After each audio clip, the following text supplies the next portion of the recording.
Hello, we're the Twos group. This group consists of Presley Smith, Sydney Holliday, Chelsea Cotton, and myself, Ainsley Walker. Many people in today's world think Coke and Pepsi are a lot alike. Many people think they're a lot different. Today we're going to go into more detail of these two soft drinks. Both Coke and Pepsi were invented by pharmacists. Coke was invented in 1886 by pharmacist John S. Pemberton in Atlanta. Pepsi was invented in 1898 by pharmacist Caleb Bradham in North Carolina. Coke contains a vanillin chemical which gives it its vanilla taste. It also has less sugar than Pepsi, so it's not as sweet. Coke also has a flavor that many may describe as smooth, but it's also very fizzy due to high carbonation. Pepsi has a more citrus flavor and is very sweet compared to Coke. Pepsi also has a flavor that many may describe as sharp and is also known to taste flatter than Coke. Everyone thinks Coke is more popular, but Pepsi has more employees at 294,000, whereas Coke has roughly 140,000 employees. Each company has a very distinct logo. However, many people don't realize each brand has had 11 logo changes since they were created. Here is an example of the different logos.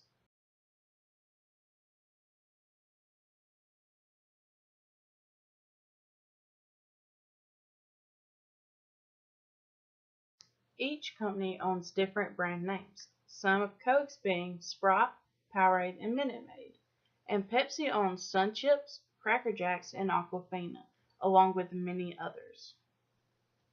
Here are others' opinions on Coke and Pepsi. Do you like Coke or Pepsi better? Pepsi. Why? I don't know, it just tastes better. Do you like Coke or Pepsi better? I like Coca-Cola products personally. Why? I've just always felt like they were superior to Pepsi products and the way they were manufactured. Do you like Coke or Pepsi better? Coke. I like Coca-Cola personally. Why? Because it tastes better. Coca-Cola is red, and I prefer red over blue.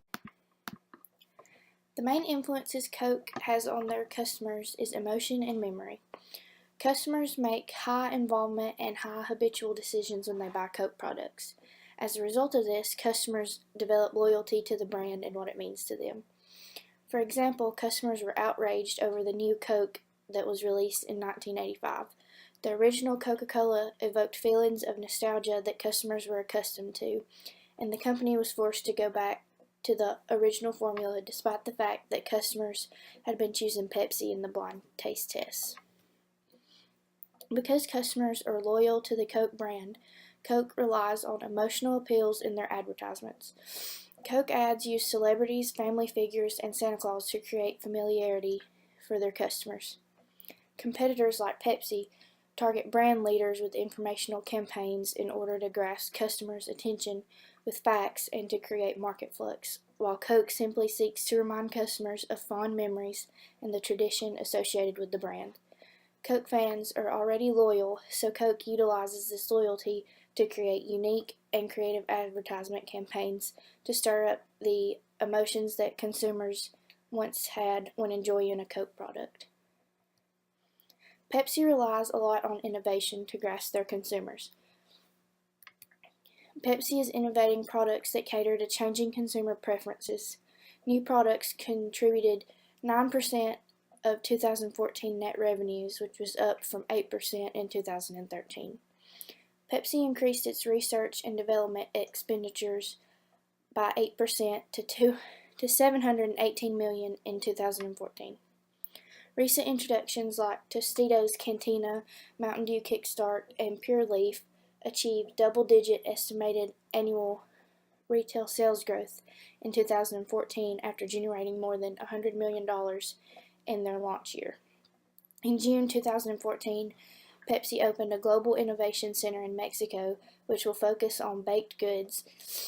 In September 2014, Pepsi opened its first innovation facility in the Middle East region, which will develop new products and flavors that are tailored to local taste preferences. Coke and Pepsi vary on many different concepts of the consumer behavior model. However, we are going to go into more detail of the external influencer marketing activities. It is said that Coke is 2.5 times greater than Pepsi. If you look at Coke's marketing capitalization, you shouldn't be surprised if it is 30% greater than Pepsi. Coke has spent roughly $2 billion on advertising, whereas Pepsi spends $1.1 billion on advertising. The raw numbers clearly indicate that Coke is more dominant. Although Coke is more dominant, Pepsi's annual revenue is $57.8 billion and Coke's is $35.2 billion. Now we're going to look at how each competitor will proceed and the changes in consumer behavior for this industry. As consumers ditch sugary soda, Pepsi and Coke are looking for a new type of beverage to save their business. In 2014, John Jewell said bottled water is the marketing trick of the century. As soda sales fall, Coke and Pepsi are looking to bottled water to boost their business. Bottled water sales have more than doubled in the U.S. in the past 15 years, with Americans buying 11.7 billion gallons of bottled water in 2015. So ultimately, the future of Coke and Pepsi depend on the marketing trick of the century.